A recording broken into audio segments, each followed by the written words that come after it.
tao, inaway pa nga ako. Sabi sa akin, bakit naman nauna pa yung Big Four bago naman siya talaga nag-guest? Correct. Opo, di ba nga po, in-explain ko na po yan kasi po, nauna po yung mga Big Four dahil po nung pagka-eliminate po niya sa PBB, syempre ang next po nun, we're preparing for the big night, medyo nagkaano lang po yung schedule, pero wala naman po kung anong nangyari, walang briefing, walang wag kayong dunong-dunungan ha.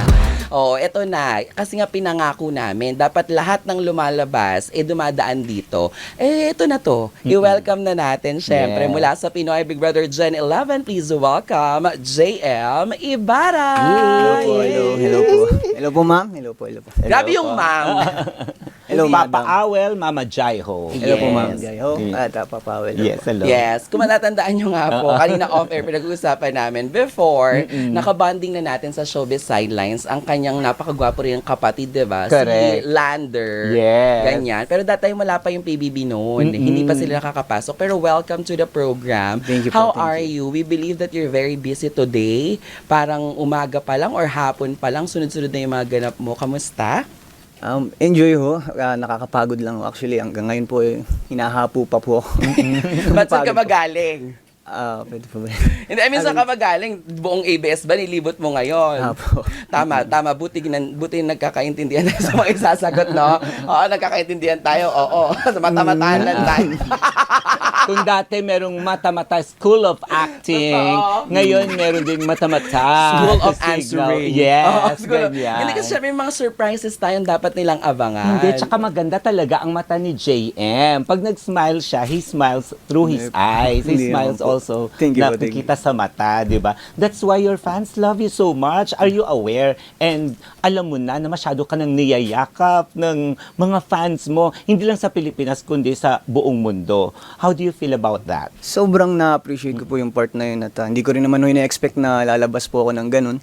Kaya sobrang nakaka-appreciate po yung ganun.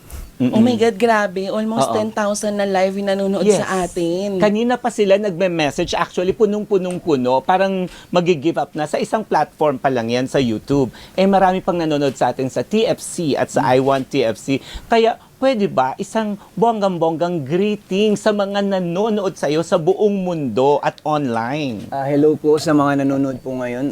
Mag-iingat ho kayo palagi at pasensya na po kung na-late po ako. Andito na po ako ngayon.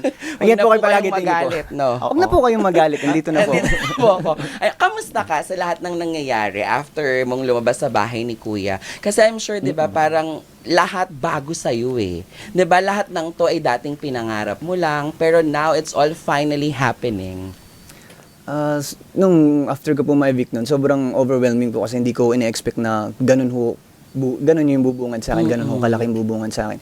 So hindi ho ako sanay at sobrang, hindi ko alam, may mabigat ho sa pakiramdam ko nung time na yun eh. Pero as of now ho, nakakasanayan ko na rin naman ho, nasasanay na ho ako sa ganun. At enjoy, masaya po.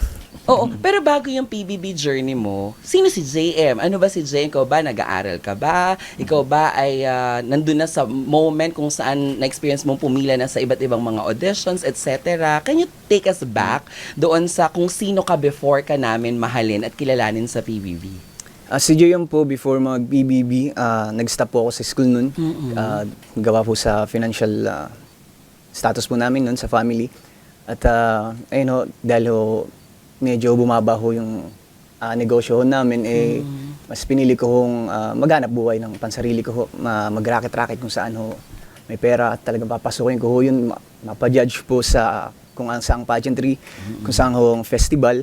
At most of the time nga po, sa carpooling po ako, dun po ako madalas kumikita ng pera. At yun po, before po ako mag-PBB, yun po yung pinagkakabalan ko. Di ba perfect ka for tonight's episode? Narinig natin, di ba? Coming from him. Before, Pinoy Big Brother, rumaraket-raket.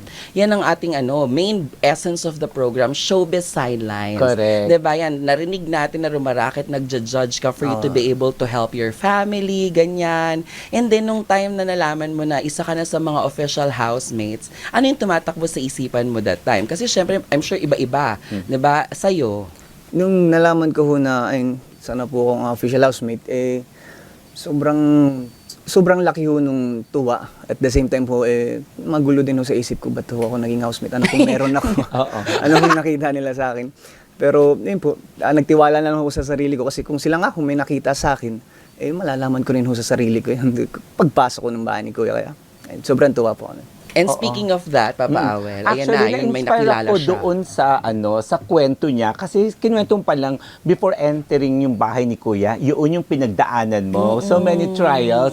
Parang gusto ko talaga, parang dramatic yung pag lumalabas ka na sa bahay ni Kuya, parang naka-flashback sa'yo na dati ito yung hirap na dinaranas mo and you were able to turn all these trials into triumph. Parang you've turned all your scars into stars. Ganyan. And hindi So, nagkaiyakan dito. Retreat hindi pa. kasi nakakatuwa dahil nakaka-inspire yung kwento Totoo, niya. totoo. Kaya lalo siyang minahal ng mga Totoo. tao. Ngayon na you are achieving so much for yourself, realizing your dreams, ganyan. Ano yung parang daladalang kwento ni JM na pwede, na matutunan ng mga tagahanga, kapulutan Yes. ng aral? Kasi sa tingin ko, mas minamahal kita. Ako mas sumaludo ako sa'yo upon hearing that story. Hala, parang diba? naiiyak ka, totoo. Hindi kasi Iiyak na maraming rin ako. nakaka-relate eh. Ako din. Sa kanya, di ba? Parang yun yung Ano ako din? kwento. Oh, Yes. totoo. Oo. Hindi Ano ko kasi yun? narinig or nakita Yung sa dati PBB. na solve ka na sa pandesal. Di ba? Pandesal ang favorite mo. paborito Solve ka ko na yan. sa pandesal. Ganon na dati pa rin matulog ka lang na matulog. Ngayon, you're a star. You Yes. turn all those Tayo doon. stars. Oh, Mahirapan. ano yung gusto mong sabihin sa mga kapwa mo kabataan na nangarap din gaya mo? Ayun, sa mga gaya ko nangarap din at kasalukuyang nangangarap pa ho. Base ho sa kwento ng buhay ko at sa naging journey ko po sa PBB, isa lang ho yung mabigat o matinding aral ho dun. Wag ho kayong susuko kasi libre naman po yung mangarap eh. Ba't nyo titigilan? So mangarap lang ho kayo at hindi ho yung gagana kung hindi nyo sasamahan ho ng gawa. Yun lang po yun. Diba? Yun. Kasi nakita lang natin talaga kung sino si JM, yung mga na-entertain tayo habang pinapanood natin siya sa PBB. Pero ngayon na nagsasalita na siya mula sa kanyang puso't isipan, iba ang dating nun sa Kasi 'di ba, mga humanga many sa people kanya. can judge you just because napapanood, nakikita ka nila without knowing who you really are. Correct. 'Di ba? It's sad truth and reality na dahil na may minsan silang hindi ka na nila nagustuhan na nakita sa iyo. Yes. Ang ending parang buong buhay kilalang kilala ka na nila pero Correct. hindi nila alam yung struggle na pinagdadaanan mo.